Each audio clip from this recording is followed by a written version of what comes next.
materi dari Ibu Gabriela. Waktu dan tempat disilakan.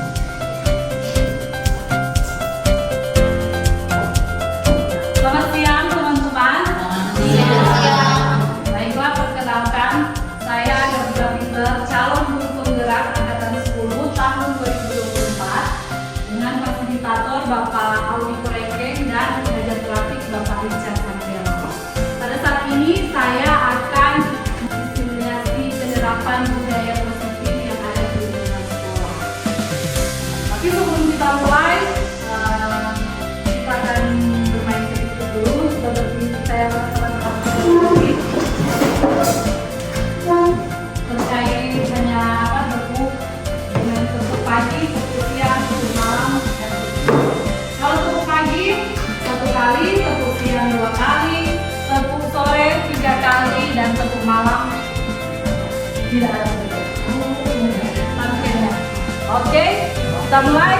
Bentuk pagi ya, bentuk siang, bentuk sore, bentuk malam. Oke, dari lagi, bentuk pagi ya, bentuk sore, bentuk malam, bentuk siang. Dari lagi, bentuk pagi ya, bentuk sore, bentuk pagi, bentuk siang, bentuk sore. Oke, terima kasih. Ya, silakan duduk.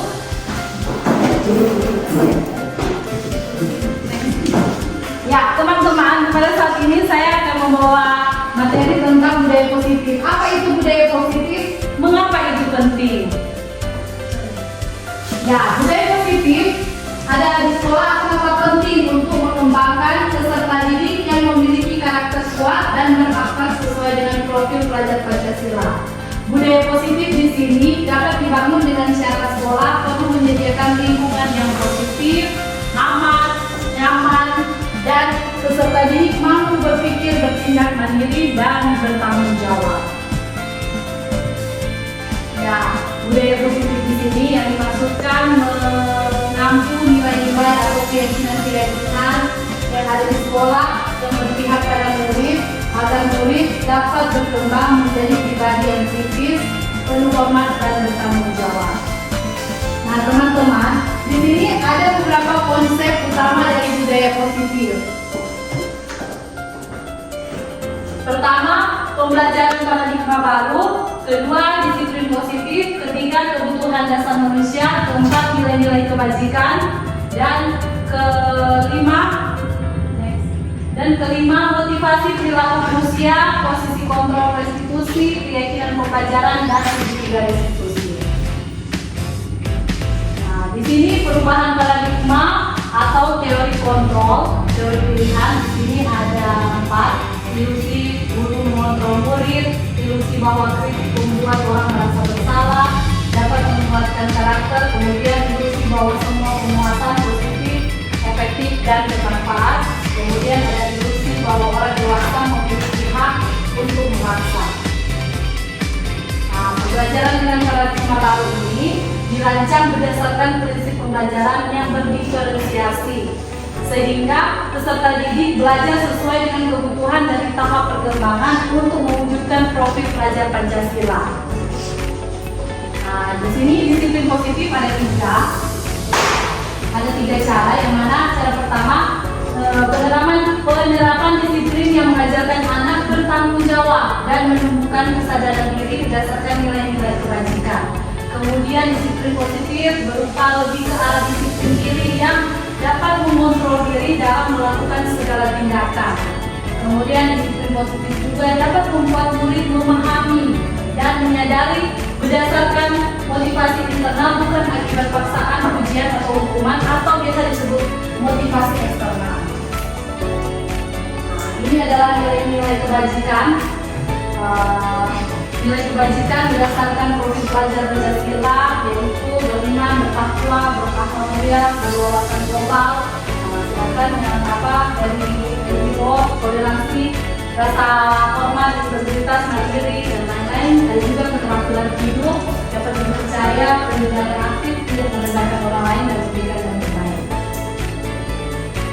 Bentuk dari program kebajikan atau apresiasi, teman-teman bisa lihat di sini beri pengakuan secara khusus. Kalau ketika kita memberikan apresiasi, beri pengakuan secara pribadi. Beri pengakuan kepada semua murid secara bergantian.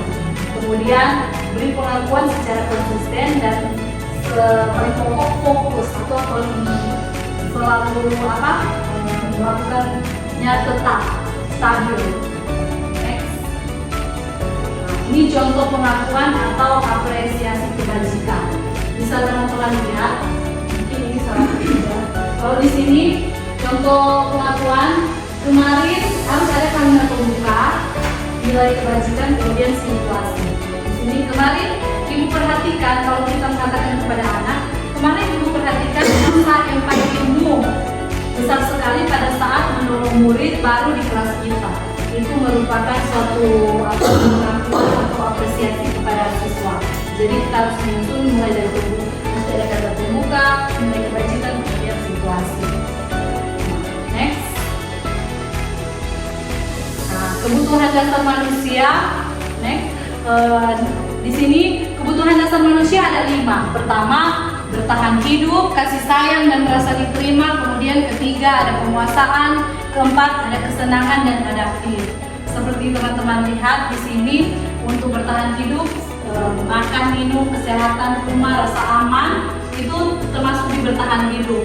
Sedangkan untuk kebutuhan dasar manusia, kasih sayang, yaitu menyayangi dan disayangi, memberi dan menerima perhatian dan perasaan diterima dalam kelompoknya. Adapun penguasaan, kesenangan dan adaptif, mandiri, memiliki pilihan dan tidak dikekang serta tidak suka mencoba-coba. Nah, ini merupakan motivasi perilaku manusia.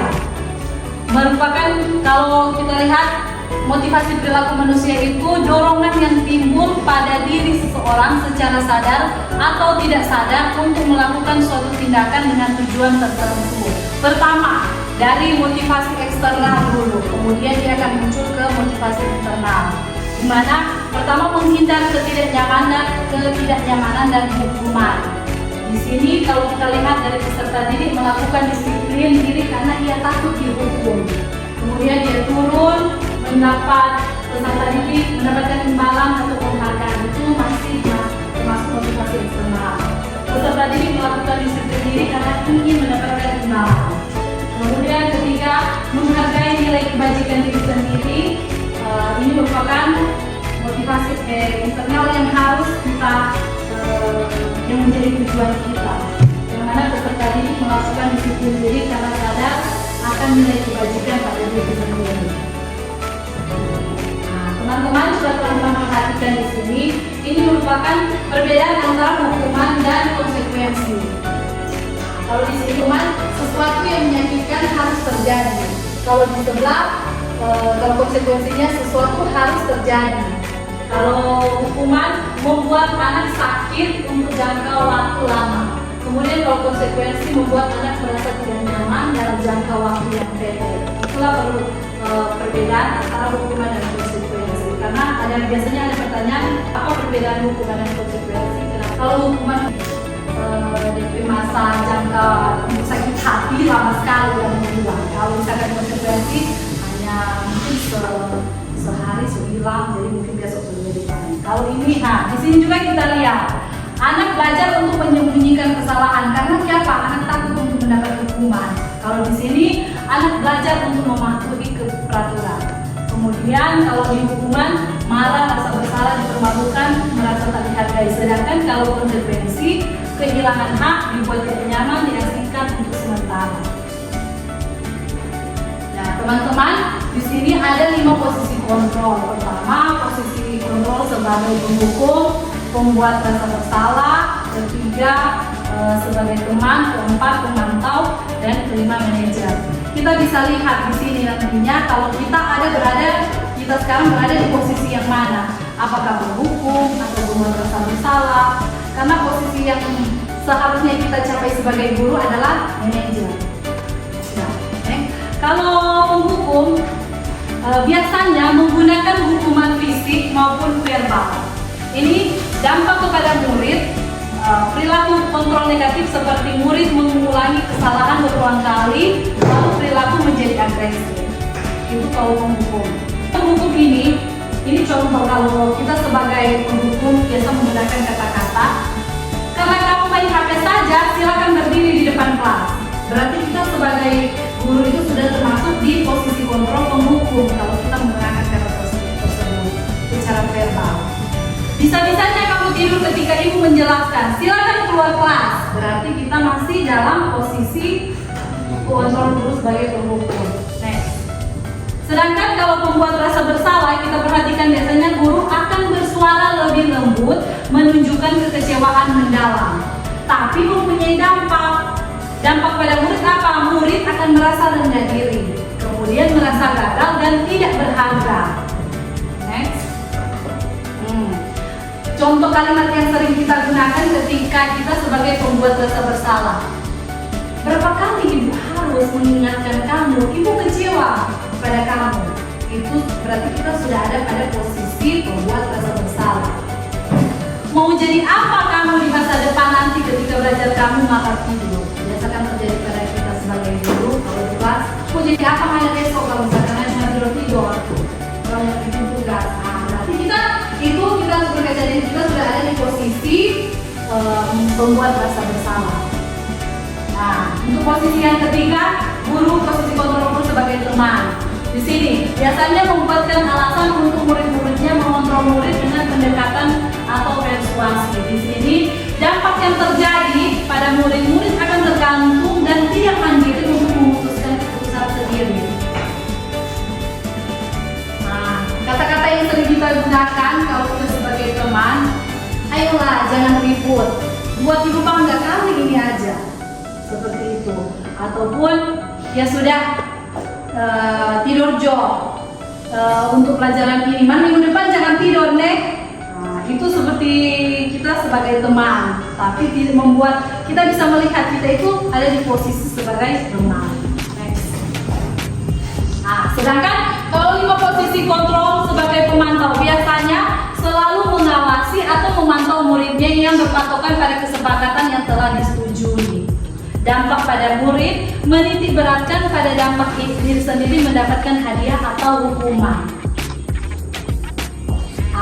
Biasanya kata-kata yang kita gunakan, kamu sudah tidak menaati kontrak belajar di kelas, masih ingatkan konsekuensinya. Kalau nanti kita akan belajar cara membuat kesepakatan kelas, biasanya dalam kelas harusnya kita membuat kesepakatan kelas.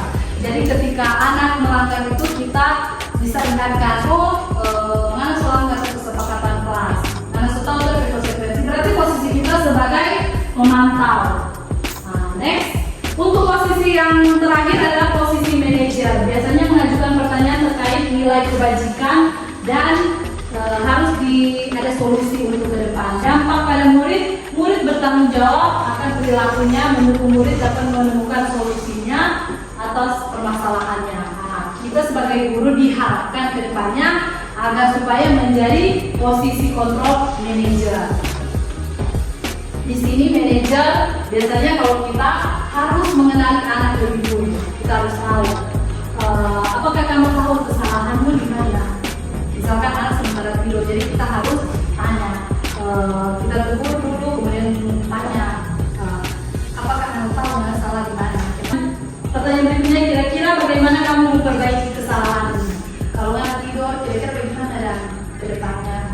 Kita harus mencari solusi sama-sama. Kalau boleh anak yang mencari solusi supaya dia tahu dan dari kesalahan. Next. Nah, pada saat ini keyakinan kelas. Keyakinan kelas di sini. Kalau ada yang bertanya, apa keyakinan kelas? Mengapa bukan peraturan kelas? Apa yang berbeda keyakinan dan peraturan?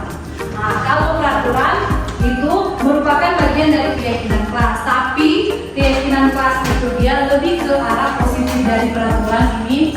Ini yang kotak sebenarnya peraturan kelas. Kemudian dia naik ke keyakinan kelas. Dari dia bisa naik, dia berubah dengan menggunakan kalimat-kalimat positif. Kemudian akan terbentuk suatu lingkungan positif. Ketika dia terbentuk suatu lingkungan positif, maka akan menjadi budaya positif di sekolah. Next.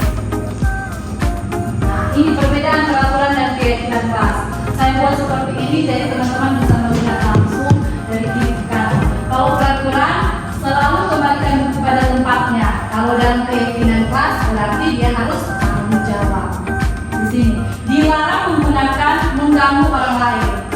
Berarti kalau dalam keyakinan kelas kita harus menghormati orang lain. Di dalam peraturan, hadir di sekolah 15 menit sebelum pembelajaran dimulai. Berarti keyakinan kelasnya kita harus berkomitmen menghormati orang lain. Lebih menggunakan kalimat positif. Jadi kalau peraturan kan lebih ke tidak boleh, dilarang. Kalau kalimat positif kita nanti akan lebih enak didengar. Berkomitmen menghormati orang lain. Kalau misalkan dilarang melakukan kekerasan, dilarang menggunakan narkoba, itu termasuk dalam keselamatan dan kesehatan. Bergantian dan atau menunggu giliran, berarti menghormati orang lain. Gunakan masker, itu termasuk dalam keselamatan dan kesehatan. Jangan berlari di kelas atau koridor, keselamatan atau keamanan. Ya, coba teman-teman perhatikan dulu ini.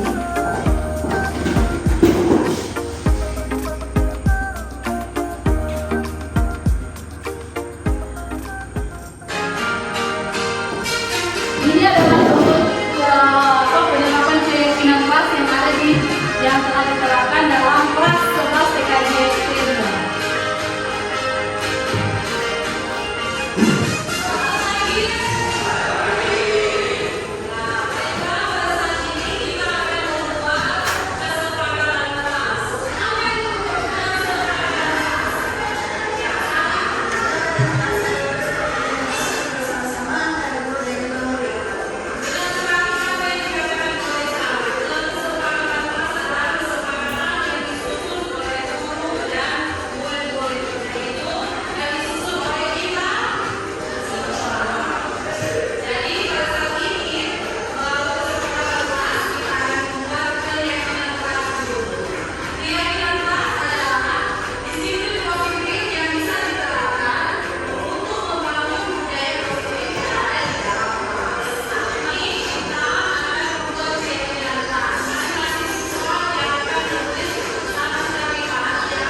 diskusi. Di sini ada menstabilkan identitas, kemudian langkah yang kedua validasi kebutuhan, kemudian langkah yang ketiga menanyakan keyakinan. Next. Di sini menstabilkan identitas pertama untuk membuat anak merasa gagal karena berbuat salah menjadi positif terhadap dirinya. Di sini contohnya guru berkata, berbuat salah itu hal yang manusiawi, tidak ada manusia yang sempurna.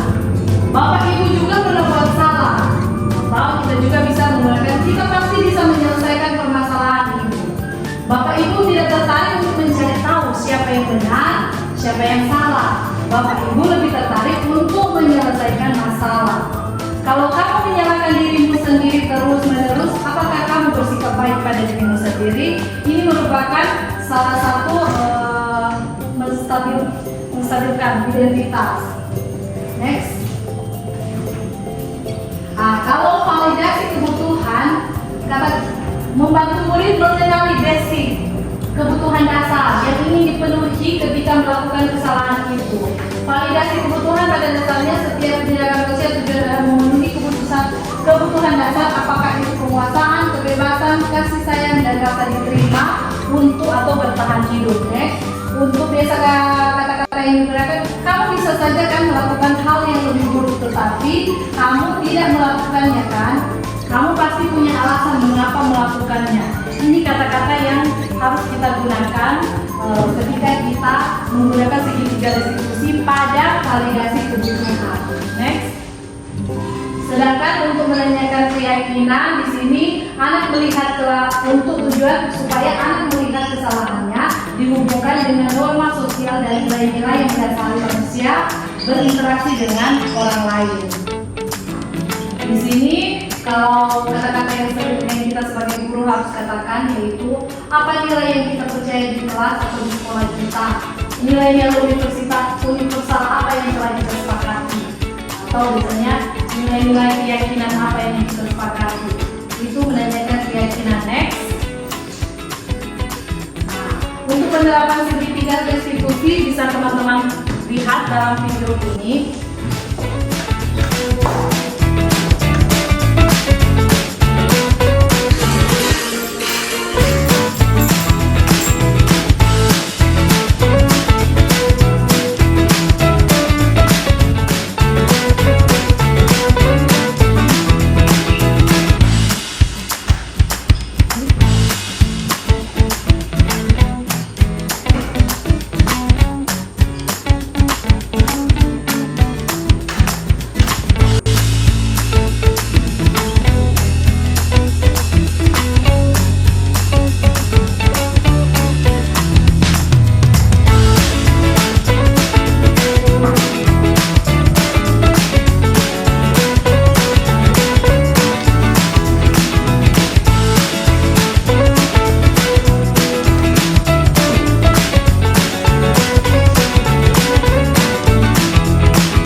Untuk kasus pertama, siswa mencontek saat ujian semester. Teman-teman bisa lihat untuk segitiga restitusinya terletak pada di bagian mana.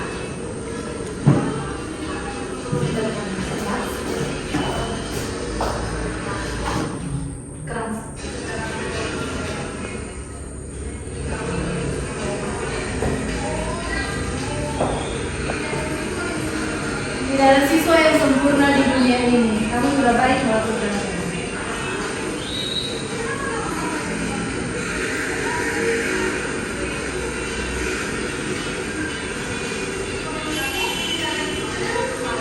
Kita harus menanyakan tindakan yang dia lakukan itu benar atau salah, dan harus menanyakan keyakinan kelas apa yang dia telah langgar.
Ya, teman-teman itulah contoh dua kasus pertama ketika anak mencontohkan kelas dari kita menyelesaikan dengan segitiga restitusi. Kemudian kasus yang kedua ketika anak terlambat datang sekolah.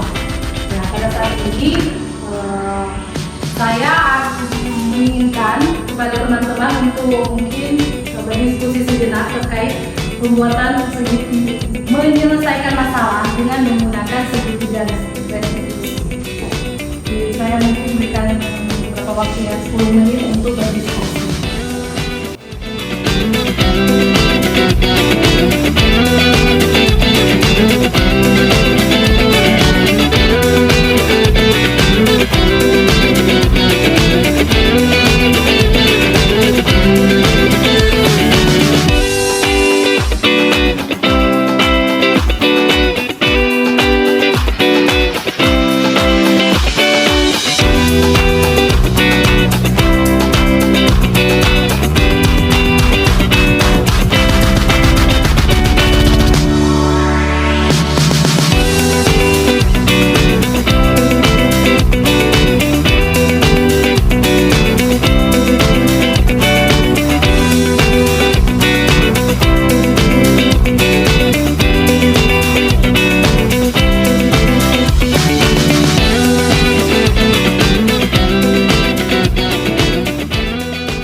Selamat siang, Arin, silakan masuk.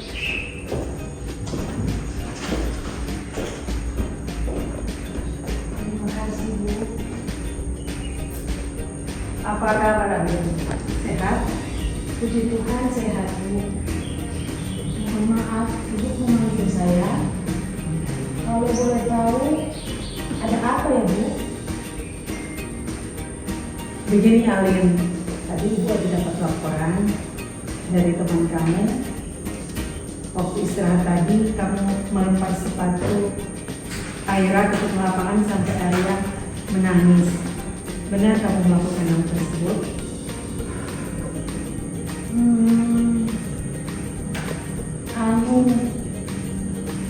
Iya, Bu.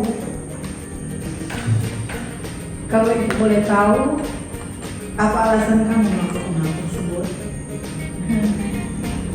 Nggak bisa, Bu. Oh, iseng. Bahagia dong kalau ada teman yang menangis. Tidak apa-apa, Arin. Tidak kamu saja yang pernah melakukan kesalahan. Semua orang pernah melakukan kesalahan. Tidak ada manusia yang sempurna. Apa yang akan kamu lakukan berikutnya, Arin? Besok saya akan menemani Aira dan meminta maaf, Bu. Bagus sekali, Arin. Meminta maaf adalah perbuatan terpuji. Terima kasih, Bu. Selain melempar sepatu dan membuat teman kamu menangis, ada tidak cara lain yang dapat membuat kamu bahagia?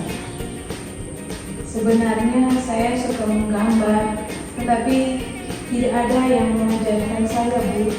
Jadi, iseng saja saya ke teman.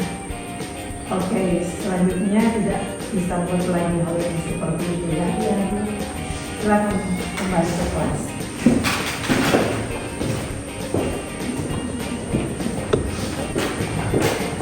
Kita beri aplaus. Ya, kita berikan aplaus kepada teman kita yang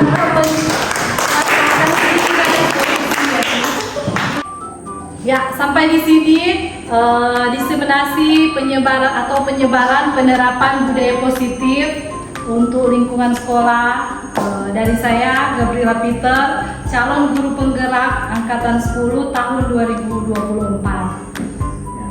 Terima kasih.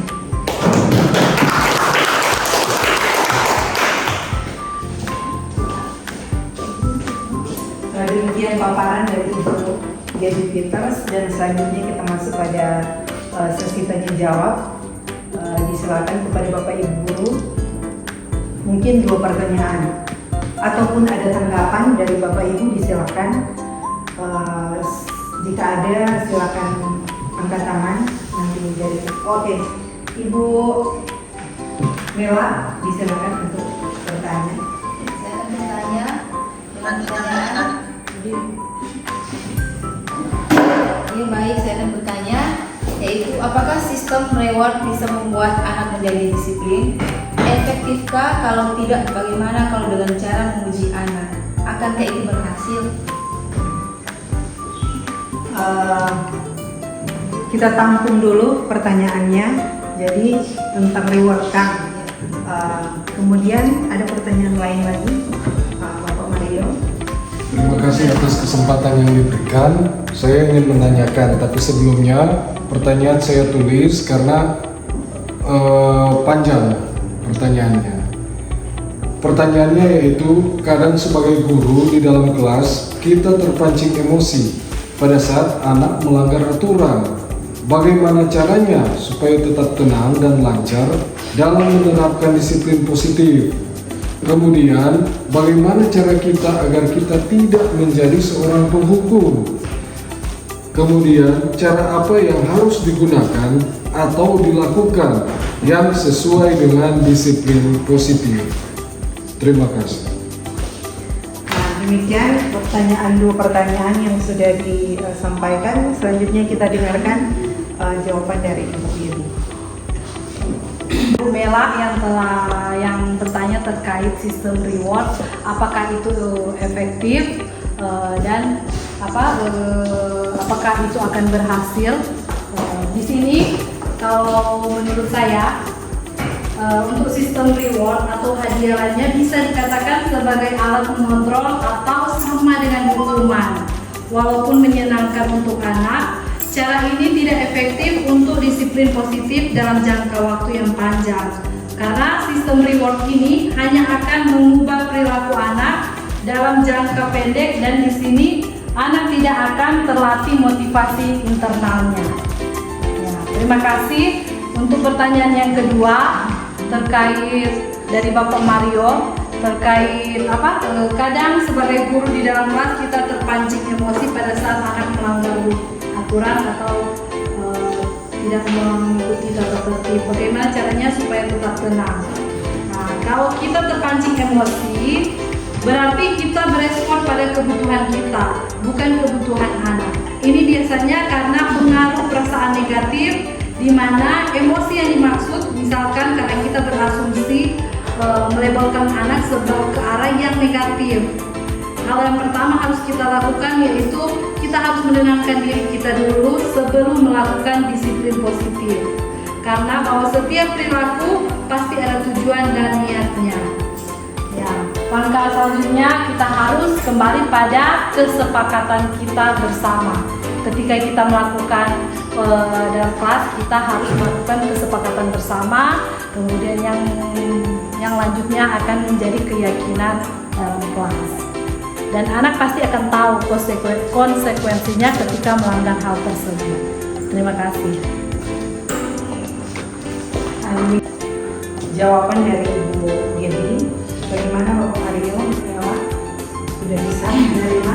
Sudah bisa. Mungkin ada lagi tanggapan ataupun juga pertanyaan lain, silakan.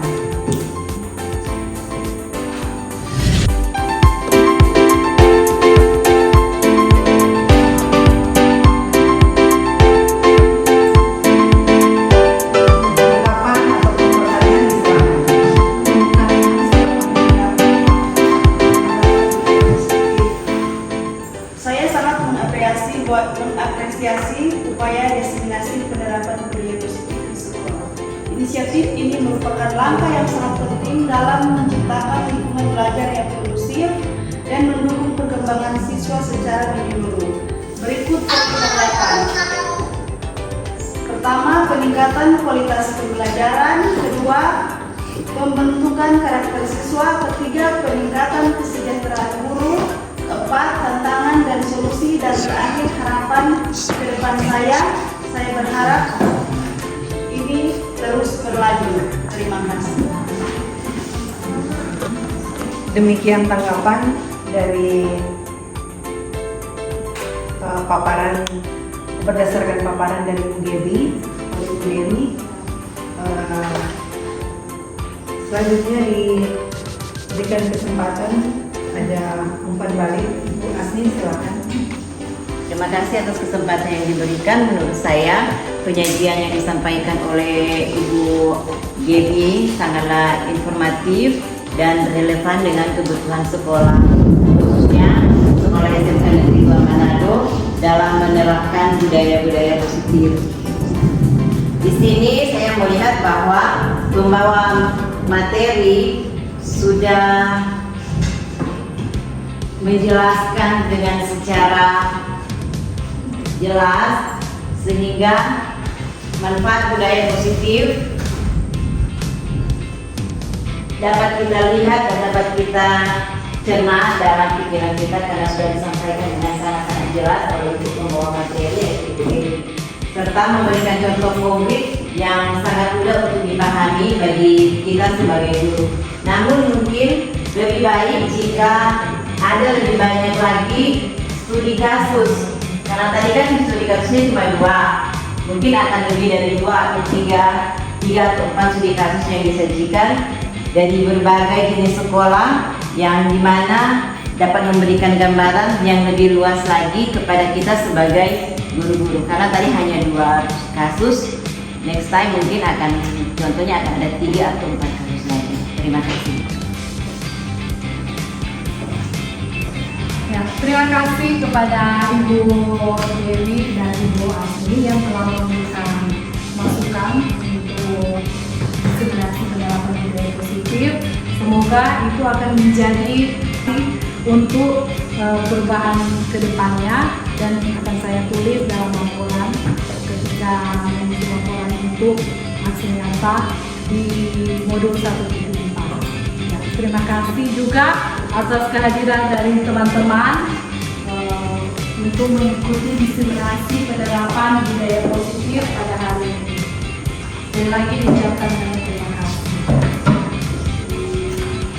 Demikian Mbak diseminasi kita di saat ini yang disampaikan oleh Ibu Dewi. Selanjutnya kita akan tutup kegiatan kita dengan doa dan doa minta kesediaan oleh Ibu Teacher Mandiri. Akhir kegiatan kita pada saat ini, saya undang kita semua untuk bangkit berdiri. Namun izinkan saya berdoa untuk nama yang saya berikan pada saat kita berdoa. Maha besar Engkau ya Tuhan Allah yang kami sembah dan kami muliakan. Kami bersyukur dan berterima kasih oleh kemurahan dan kasih-Mu yang terus Kau nyatakan hingga jam dan saat ini. Kami bersyukur pada saat ini kami boleh mendengarkan suatu materi yang baik untuk kami sebagai guru agar kami dapat aplikasikan nanti di kemudian hari buat anak-anak didik yang ada di SMK Negeri 2 Manado.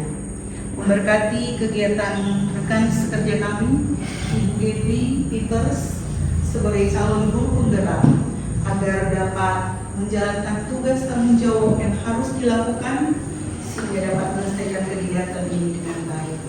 Terima kasih Bapak, kami akan berpisah dari tempat ini. Tuhan kita menyertai dan Engkau juga yang akan mengampuni kami dari segala dosa dan pelanggaran kami. Dan biar bukan kehendak kami yang terjadi, melainkan kehendak-Mu yang jadi di bumi seperti di surga. Dalam nama Tuhan Yesus kami berdoa dan mengucap syukur. Amin. Silakan.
Kesepakatan kelas adalah kesepakatan yang disusun bersama-sama antara guru dan juga murid.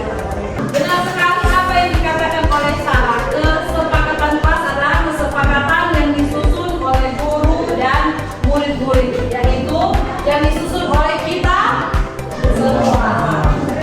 Jadi pada saat ini melalui kesepakatan kelas kita akan membuat keyakinan kelas dulu. Keyakinan kelas adalah disiplin positif yang bisa diterapkan untuk membangun budaya positif yang ada di dalam kelas. Ini kita akan membuat keyakinan kelas. Masing-masing siswa yang akan menulis satu kalimat yang akan ditempel di papan tulis.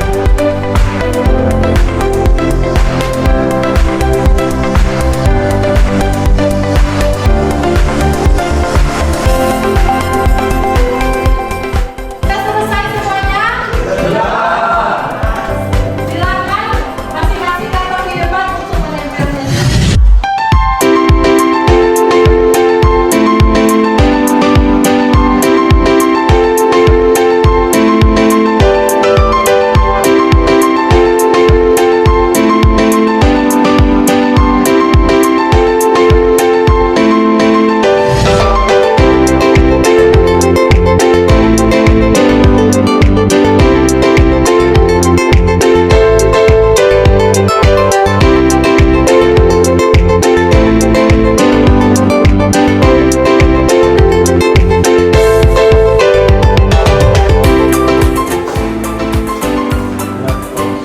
Ibu akan membacakan apa saja yang telah ditulis di papan.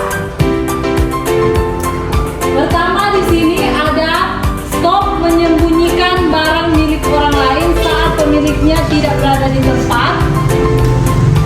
Kedua, tidak diperkenankan tidur atau tidak memperhatikan selama jam pelajaran. Ketiga, dilarang merokok di dalam kelas. Keempat, tidak membuat kekacauan dan keributan. Kelima, dilarang mengambil pulpen milik teman. Keenam, dilarang merokok tetap sama. Dilarang saling membuli, tidak membolos, tidak membuat kekacauan di dalam kelas, menghormati guru. Kalau sudah ada di papan, dari saat ini kita akan memisahkan. Ada yang sama, jika sudah sama jadi tidak perlu lagi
kasih kepada guru yang telah membantu menyelesaikan masalah saya, yaitu mencontek pada waktu ujian semester. Kedepannya saya ingin berusaha semaksimal mungkin agar tidak menyontek pada waktu ujian semester.